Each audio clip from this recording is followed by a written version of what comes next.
Hello, everybody, and welcome to another episode of Experience Advice. Joining us today is Olga Manchu. Hello, Olga. How are you? Welcome, Thank you. welcome to our podcast. Thank you so much for joining us. You are a remarkable and versatile individual who has successfully navigated the realms of business and art as a film director. With your ability to inspire and empower women, you stand as a true example of multitasking excellence. Olga's journey is a testament to the power of passion and determination as she manages the demands of business while crafting compelling stories on the silver screen. We will explore her interesting journey, exploring her creative process, and glean insights from her experience across different job sectors. Olga, my first question, I want to ask, why did you motivate to go into the estate agency field? Why did you want to explore this career path? So when it comes to real estate, I ended up in the sector in a way more random way than you can imagine. I was just applying for different jobs back then, around 8 years ago. My ex-boyfriend pushed me to go in an interview with him. It was in a real estate office. I never imagined before that I would end up doing a career in this. I just took the opportunity, went to the interview. They hired me, and that's how my journey started. I stayed there for around a year, then I transferred to another real estate company. I worked there for a year, and at some point, when I had enough knowledge of the way the system works, and I had enough determination and courage, I decided to open my own company. What motivated me to do that is this feeling that in London you can really make it if you work hard and you have determination. Like power comes from actually just doing something instead of thinking about it too much. And I felt determined at that stage of my life to really take a risk. And I was feeling that whatever happens, London is gonna have my back. So I took the risk, I went for it, and now it's been like many years that I'm managing different companies. And what we do is we manage properties, flats in London in different areas. And we have around 100 tenants at the moment. And we also do real estate networking. So we refer clients to different companies, find them suitable properties, consult them when it comes to investments. Yeah, that's where I am now. At the moment, I'm managing a lot of people when it comes to the company. So I'm managing the staff, the agents, and I'm managing the houses and the people that live in them. That's how I end up here. Can you outline some of the advantages and some of the challenges of working with the real estate? Yeah, so definitely everyone knows that you can really make good money in real estate, and that's one of the reasons people stay in this industry. The way this happens is that you don't necessarily need to study for 5 and 6 years to get into real estate. If you really want to play around in a way with the system to make money, this world is either the stock market or real estate. I think what's interesting about both is that they're open to the people that they're interested to learn them. So it's not like a very closed environment that is so hard to get into. But once you get in it, you need to work hard to achieve things. And another advantage is that you kind of have freedom, so you become like, even if you are an agent or a manager, you're gonna become kind of like a boss of yourself. So you become independent in a way. You think of finances. I think everyone that sells in general in any sector becomes more like an entrepreneur than an employee, and that changes a lot of your mentality towards the world and the way things work, and you become courageous as a person, and you believe in yourself. You know that even if you lose everything, one day you can regain everything back because of the knowledge you gain and the strength in the sector. Regarding the disadvantages, like of this profession, is that the work doesn't really stop, so there is no really like a 9 to 5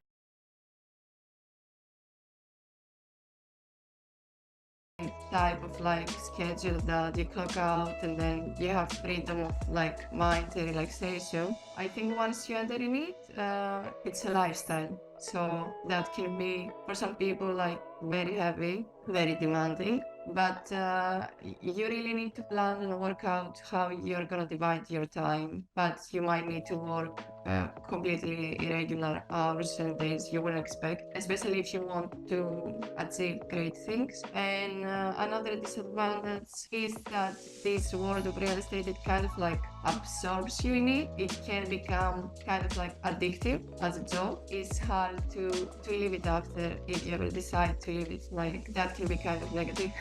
So, what key skills do you believe a successful agent needs to effectively sell or rent properties? Yeah, definitely you need to have some sort of communication skills. You don't necessarily need to be the best speaker in the room, but you need to be able to convey a message, and you need to be able to negotiate, and you need to have some level of depth of knowledge in as a person in general, because when you try to sell through techniques of selling, you can sell to maybe people that they're slightly above you in terms of level. But if someone is way above you in terms of skills and knowledge, you're not going to be able to sell to them. So you need as a person to have some positive traits of character and have read a few books and things like general knowledge. You cannot really start to sell when your audience is like steps ahead of you, way better than you. So you need to follow self-improvement techniques to read more and to know what you are saying. So it's not gonna really work if you try to sell and you say things you don't believe. You need to believe in what you are saying. So you need to really understand what you are selling in the first place, and you need to like what you are selling to achieve it. You need to have like a lot of regulation of your feelings to be able to do well in this job, because a lot of people, like once they don't sell like for a day or for a week, they fail a lot psychologically. So you need to be able to pick yourself up from this state of emotions, and it's something you learn over the years in this job, because this job moves a lot. Like one week might be completely different than the other, and you need to accept that it goes up and down. That's pretty challenging for some people, but it's something you need to have as a trait and skill in this job to be able to be in peace, strong internally. So whatever happens, you're not gonna be affected by it, and keep on doing your job. And you need to like you need to have some sort of passion about selling, otherwise it's hard to happen. So if you go in a viewing or you sit down in a desk, like you think you're just wasting your time there speaking to someone, and you,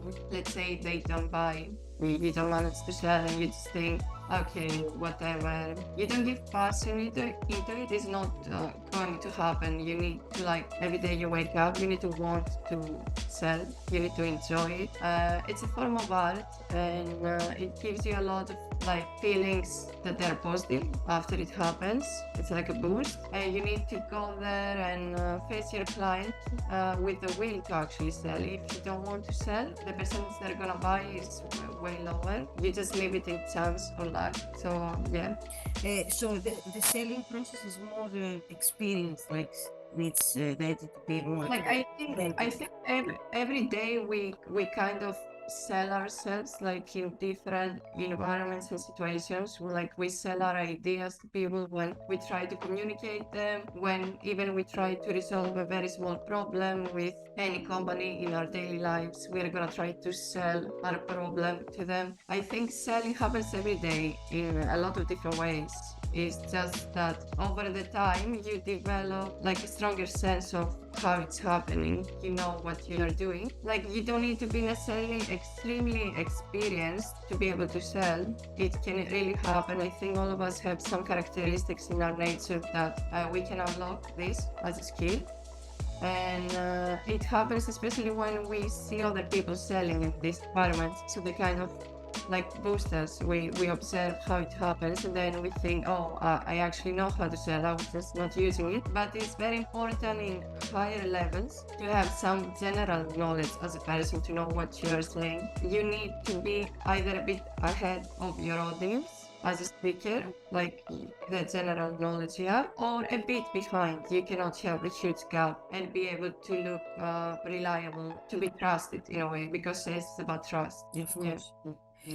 In your view, which countries boost the most promising real estate markets and the most attractive housing options? Yes, so definitely UK is one of them. It's one of the most stable real estate markets in the world. So people always come and invest because it never really falls down. I was here during COVID too. So from my personal experience, I saw that the real estate market couldn't die, even in that crisis, even after Brexit. It just feels a way more stable market than the rest of the world. It doesn't have massive fluctuations and it's steadily going up. So it's definitely a good place to do real estate. Then you have US that is kind of like more diverse because you have way bigger geographical square meters to start with. Every state has completely different regulations and opportunities.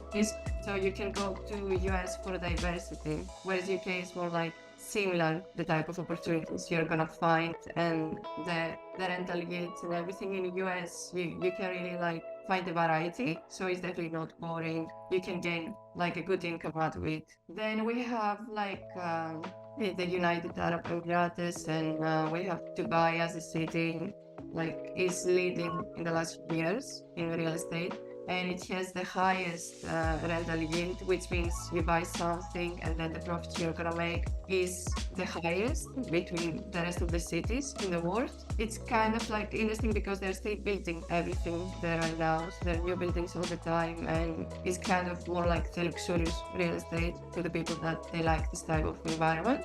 Well, in Europe, we have France, which is an interesting case because the rents stay quite high over the years. They're close to the rents in London constantly, even if as a country it doesn't offer the same job opportunities. It just remains in the center of Europe, regardless of the opportunities it's offering. Yeah, that's it. Can you share a specific strategy or approach that you found particularly effectively in closing property deals? Yeah, so it depends if you mean that I'm securing a deal with the landlord or I'm actually closing a deal with the client. Uh, is this in the case of the landlord or of the client? You can give me both. When it comes to the landlord, what's very interesting that many people don't expect is that you have to be down to earth as a person to be able to close a landlord. So landlords are not always like business owners and investors. They're normal people, and they need to feel like you are not going there to try to exploit them. And they have their own peculiarities and their own rhythm, and you have to respect that. They might be very common everyday people. You need to like be real with them, and that's what they appreciate because they receive thousands of phone calls from agencies that they're trying to exploit them, and they're super professional in the phone, but they're not being real with them. So I find particularly effective to be your authentic self and down to earth when it comes to securing deals with landlords. And when it comes to securing deals with clients, they appreciate not trying to sell too much. You just need to be yourself. They appreciate seeing who you really are. And in every sale, you need to give part of yourself, part of your truth. I don't believe people that sell effectively are lying. I think there are people that they say honest things about them, and because they're opening up, then the client is opening up. That's very interesting. Very, very. Yes, yeah. Now let's move now to film director, your experience. To kick things off, could you share with our listeners how your journey began as a film director? So how I began is I decided to start with this when I was way younger. I was probably watching like hundreds of films. Sometimes I was watching 5 films per day. I was going to the cinema and I was like, wow, I really want to do this. I was observing a lot that as a person, it's kind of a job that fits me because I love just sitting down in the middle of a busy road or in the airport and observing people and seeing what they're doing and thinking the stories of their lives. I really like telling stories in general. Before I ended up realizing I'm gonna do film, I really liked literature. So with film, I love that it's a visual storytelling, so it's way more powerful. And I moved in UK to study film. I did here a BA in film studies and a master's in film directing. And while I was doing that, I was participating in different projects. And when I finished, I kept on participating in different projects with short films. Now I'm trying to kind of balance my work life with that, but I really want to start working more in film because I just find it a magical space for yourself and for the message you can create. I believe it's very powerful as a medium to be able to change something in the world we're living, and that's the reason I wanted to follow it, because I always felt I want to change something. I want to give a message to the world. As a film director, how do you collaborate with actors to bring out the best performance in your project? Yeah, you definitely need to spend some time knowing your actors from past mistakes that I've done and experience that I had. Because when you end up being in a film, the time frame is tight and the budget is usually not high, so you don't have a lot of time. So one of the mistakes that I'm trying to correct myself as well is that you should spend more time with your actors.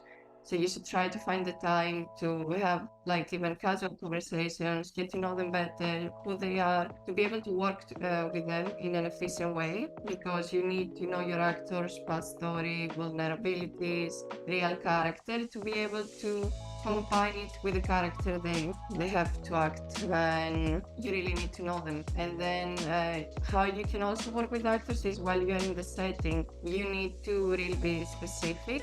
So the way actors work is that you cannot just tell them, well, now I want you to pick up this cup of coffee. And you should tell them why they're doing that, the reason I'm doing this action, because they really need context to work with. And you need to describe the character they're playing very specifically to give them as much detail as possible. And you need to be open to their suggestions. So a lot of good scenes they happen because actors they experiment and they improvise, so you need to allow that to happen. You cannot be really strict with your vision and expect them to only follow what you have in your head, because in the end of the day they might know better what's best for that scene. So you need to allow them that freedom. When you convey emotions, I think it's very important feel them as well. So if you want someone to feel sad, you kind of need to create that emotion, you to be able to describe it. So I think what's interesting with directors is that they need to have lived different emotional states too, to be able to convey them to the actors, because it's a lot about the emotion. So you need to make them feel sadness or happiness through the things you're saying. We'd love to know, Olga, which movies and actors have had the most profound influence on your work? Well, there are a lot. I'm this type of person that constantly changes my favorite list based on the new films that are coming every year. So I think I'm embracing a lot change in the film industry. I don't like only the old movies, but when it comes to like older films, for me one of the films I loved, it changed me a lot, was 400 Laws by Truffaut, because I really love realism in films. I really love the everyday life.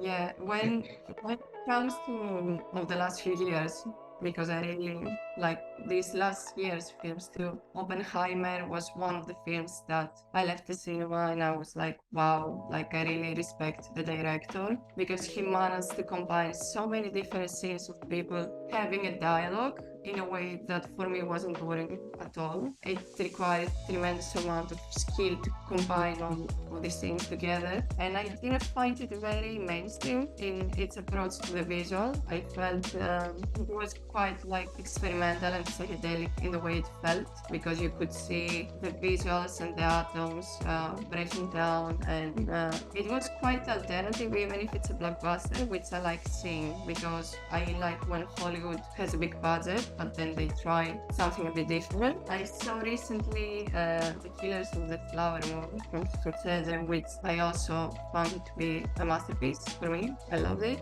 because it took on a subject that we never seen on the screen, and it's about this community of Native Americans, and we never had a story like that coming yet in film. There was Past Lives that I saw this year, which is about love and about letting go of people, and it has beautiful cinematography. I really liked the ending and the message it leaves, that sometimes things don't happen because you have these characters that they knew each other, they start speaking after many years, and you feel there is gonna be love developing, but it never does.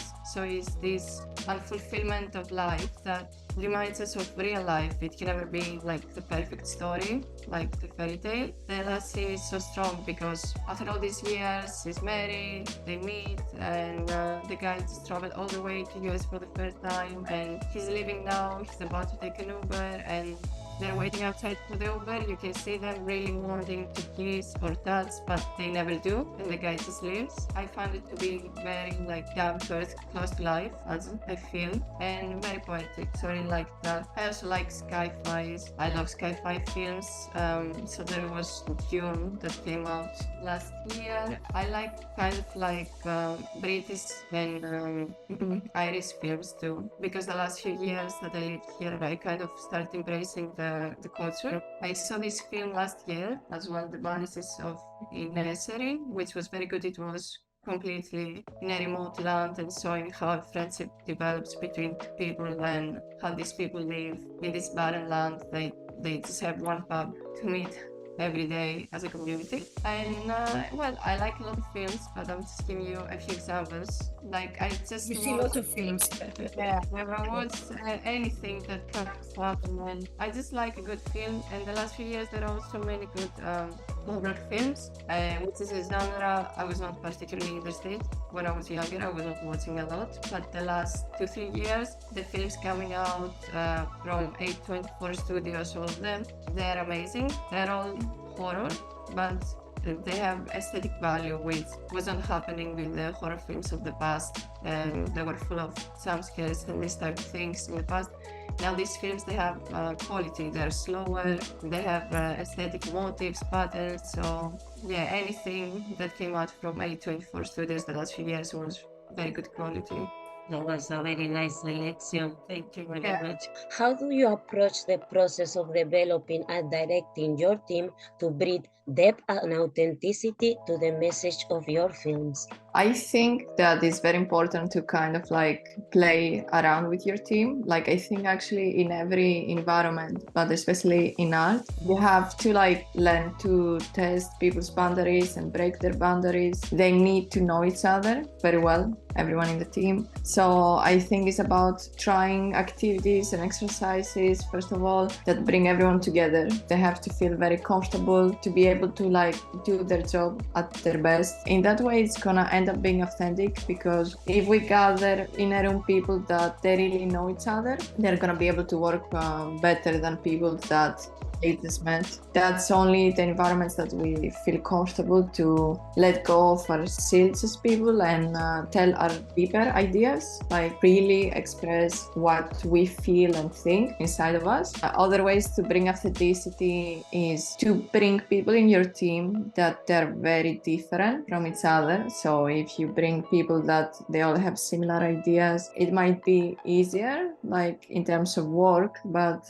it's not gonna end up being very authentic. So I think you need to bring variety of people with different beliefs, different stimulus, different like type of films they like or type of work they do. I think you need to like, in terms of authenticity, to achieve authenticity, you need to also know what you're doing yourself as a director. You need to have a clear vision of what do you want from these people in order for them to be able to achieve something authentic. Because if people don't have clear directions or something to hold up from, they can go completely off topic, or they're not gonna explore fully the topic, they're not gonna go deep into it. So I think you're there as an anchor, the director, to kind of like throw a few things that you say that they have to do. Like these things are gonna be kind of like the door that opens up to how deep they want to go. You don't need to give it all, like you don't need to be very strict and imprison them in what you want, but you need to be there to bring them back as an anchor. That's what I think.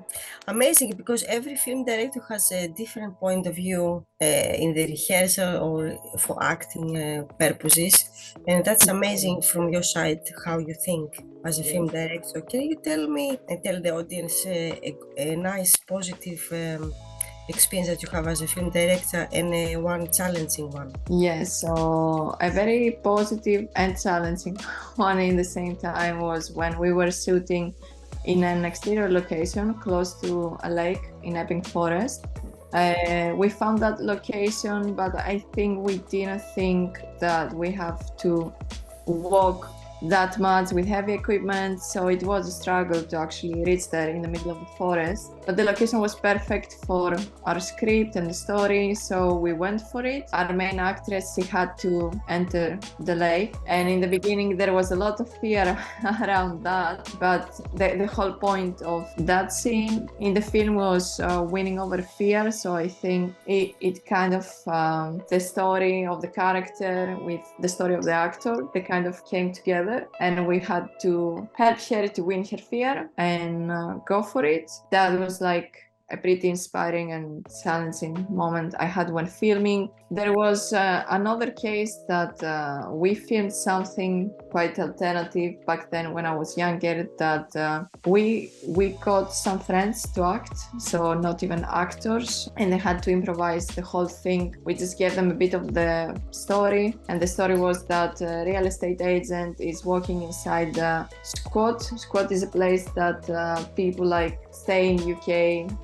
which is happening often without paying any rent. They kind of occupy the building and they stay there for free legally. After many years, they can keep on staying there. What happened is that we found an actual squat, so we went for relocation. I think it was like a very unique experience filming that in a real location, because we spent time with the people that they actually live there, and they told us about everything they're feeling and how they think, their beliefs. And then we got these people that they were friends, and they ended up surprising us with improvisation. Like, I didn't expect them to be that good. It was a very real to the moment film, like very alternative, but it felt very raw. I feel emotional about it, even if it was very much like the things that happen in terms of directing it. It was ultimate freedom, I think, to what was happening and what we kept on filming. That showed me that in the end of the day, if you just start filming, you might get something good out of it, even if you don't have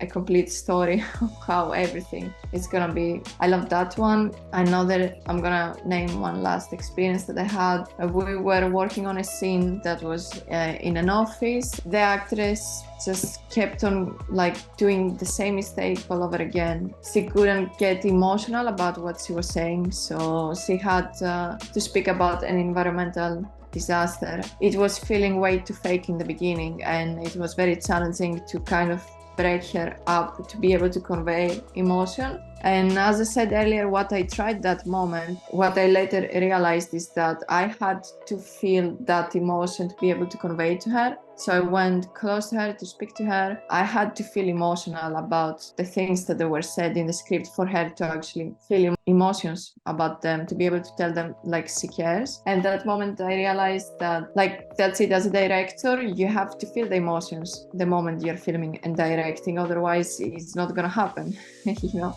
Yeah, you need to have patience, because many times actors, they can't have the emotion. They need a lot of time, and you need to tell them the right phrase as well to have the emotions. So it's quite challenging to be a film director, but it's quite interesting at the same time.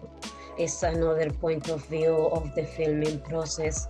Olga, considering your diverse background in both filming and real estate, can you share what are your future plans and ambitions for both career paths? So I'm definitely thinking to kind of balance both. I'm passionate about both, so I feel attracted to both fields. I don't think I'm gonna ever completely leave out one of the two, but I want to turn the balance to be more fair towards film right now, because I'm spending most of my time in real estate. And when it comes to real estate, my aspirations is to start being involved in more creative projects. Let's say to help people identify investments, that they buy land somewhere, they make houses, they make hotels, they make retreats. I want to see the process from the beginning, like how it is to like develop buildings and how you can turn the land into something valuable over the years, and how you can change societies and the places that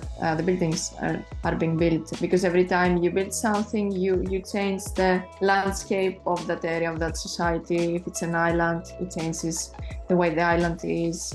More people just come for that, and then slowly the culture changes. That's what I like about real estate. That is, it is about culture as well. It's not only about money. When it comes to film, my aspirations are to be able to work in bigger films, like full-length feature films, be part of that process, not necessarily only in directing, but producing as well. I wanted to spend more time working in institutes of film. For example, the British Film Institute is something that attracts me over the last few years, and I would really like to be part of the team there, because I have a way more cultural approach to film too. I like mainstream films sometimes, but I think I like more the quality that goes in the film festivals. I would like to be involved more in that and actually spend some time to see all the regulations when it comes to funding films, because that's the most important, to know how you can turn a story into the actual film, how to find funding from the government, from the country, from smaller organizations. So I would like to work in environments that I learn the system, the financial system behind film better, because in the end of the day is what divides the films that never get out there with the films that they do. Now, Olga, can you give to our listeners your experience advice for state agent? What if someone wants to be a state agent, what they need to do? And someone that he wants to be a film director, what they need to do? Yeah, if you want to be a real estate agent, you just need to start working somewhere right now. You don't need to be afraid to pick up a big company. The bigger the company you're gonna pick, the more the lessons you're gonna learn. You need to believe in yourself. You don't need to have experience. I saw people over the years that they had no experience at all in this, and suddenly in 6 months they completely transformed. You just need to enjoy negotiation and selling for this to happen. I think it's innate in a lot of us, but we are not exploring it fully. So go outside and go for it. Find a big company, start somewhere, just watch a lot of videos and read a lot on how to sell, their techniques. They're universal. You can apply them, and then it's gonna come through experience as well. You're gonna be refining what you already know. And when it comes to film directing, the advice that I have is again, to start working in it. The more time you spend working on something, the better chances you have as you grow older to reach somewhere with it. So the time you spend is very important. Again, I'm a person that advocates trying to find to work for a company that knows what they're doing, because the more time you spend in there, the more knowledge you're gonna get. So just go